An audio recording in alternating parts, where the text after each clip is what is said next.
There's one thing about the way that Celtic conducts its transfer business, and it's always to buy in young and buy in cheap and then sell on. Celtic had the chance to buy a player at 1.5 million, who ironically came through the youth system at Celtic before going on to another team in Scotland.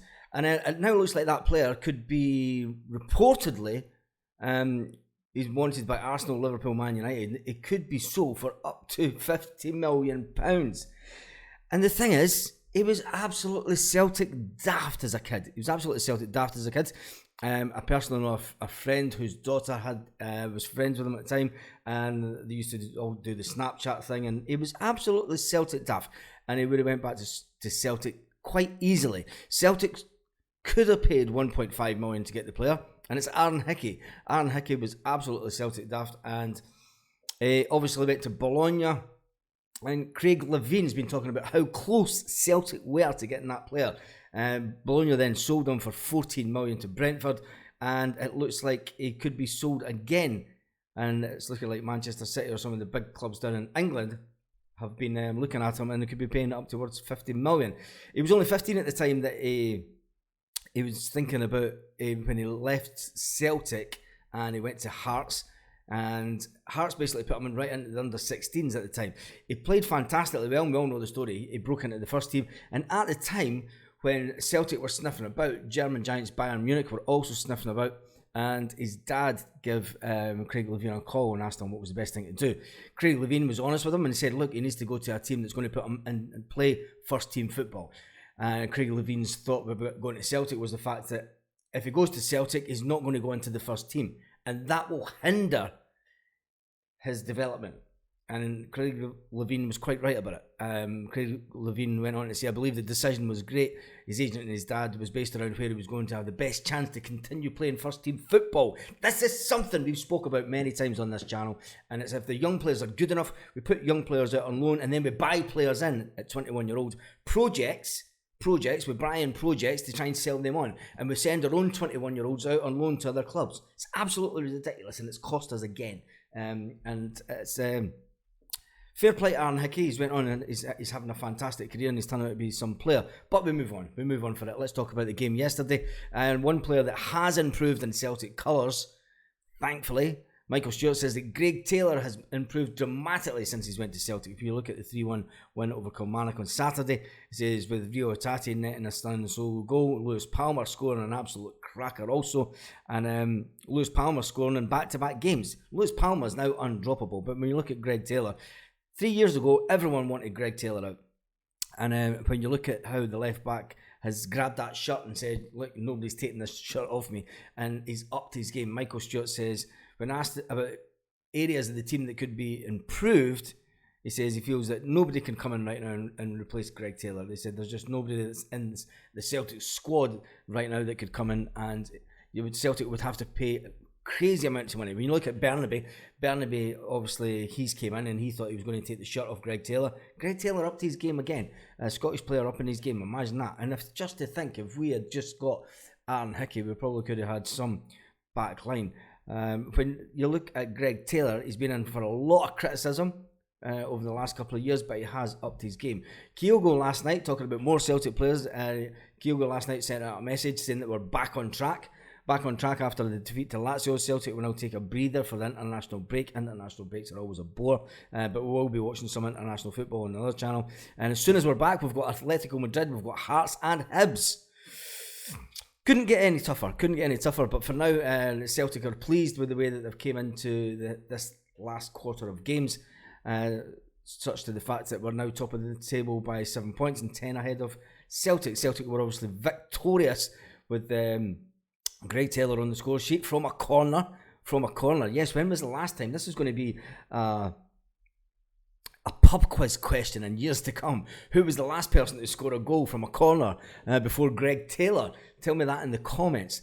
Arguably, it was one of the best performances that we've had this season, and we've said on this channel many times, let's get to October and get some players back and fit, and we'll see where the boys go there. An interesting fact, it was the 700th Celtic match Rodgers as manager. It was the 700th match he's managed as a manager in his career, and Celtic go on and win.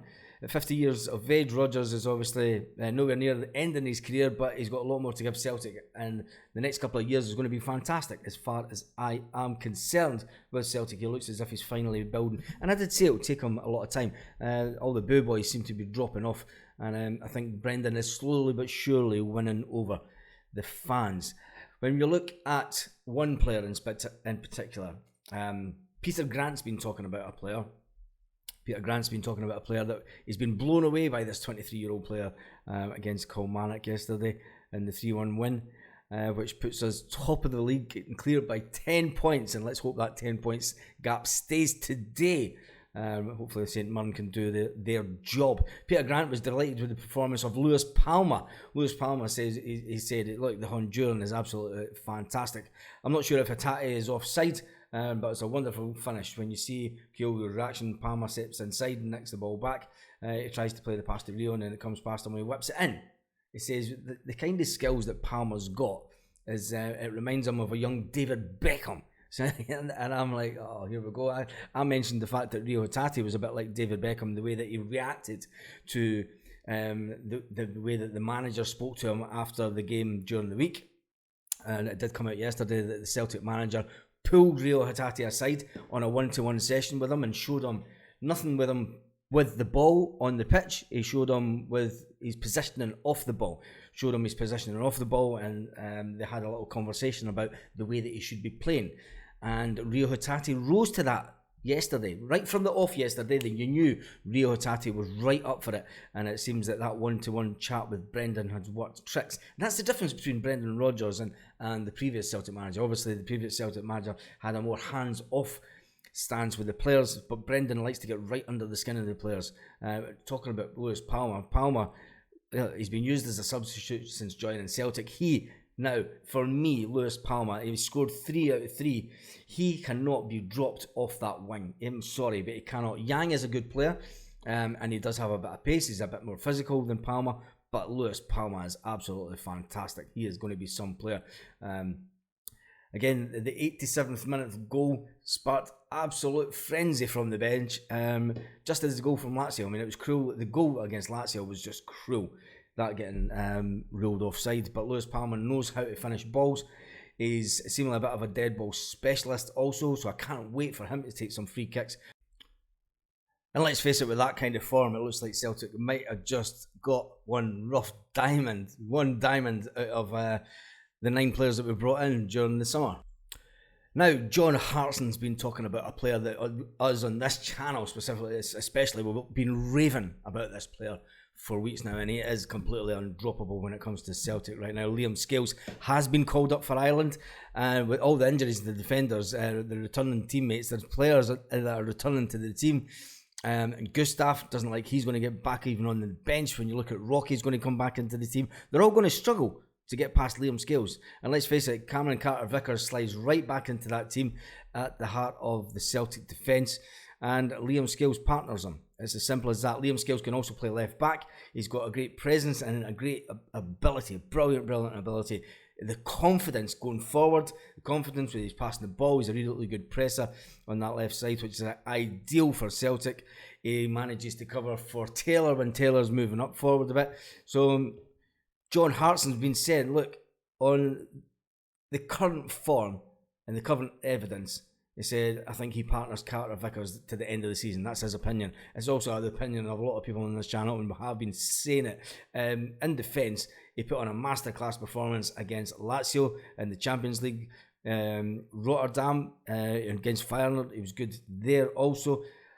People say that he kind of gets a bit lazy towards the end of the game, but that could be just his inexperience at this level. Let's face it, it's the first time that he's played at this really top level. He's got a passing accuracy of 92.4% in Europe, has Scales. A pass accuracy of 92.4%. So yes, Celtic have the full quota of players. You're going to look at Rocky, Gustav. They're going to really struggle to get, and I have been saying for weeks now, it says come the end of the season, come from October onwards, you're going to get 2 defenders. You're going to get 2 defenders that are going to be absolutely rock solid, and it's going to be Cameron Carter-Vickers and Liam Scales, and that's going to be the defenders that everyone's going to try and get the shirt off. And unfortunately, unless something happens to Scales, he could be one player. Could he be the player that is the most improved this season. Remember a few years ago we spoke about Greg Taylor, we spoke about the most improved players.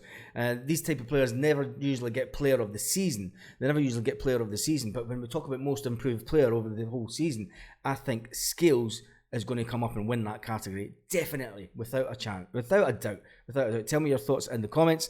We will be doing a live later on this afternoon on the channel. Make sure that you subscribe for that. And I shall see you. Hopefully, we'll still be 10 points clear of the Sevco and 7.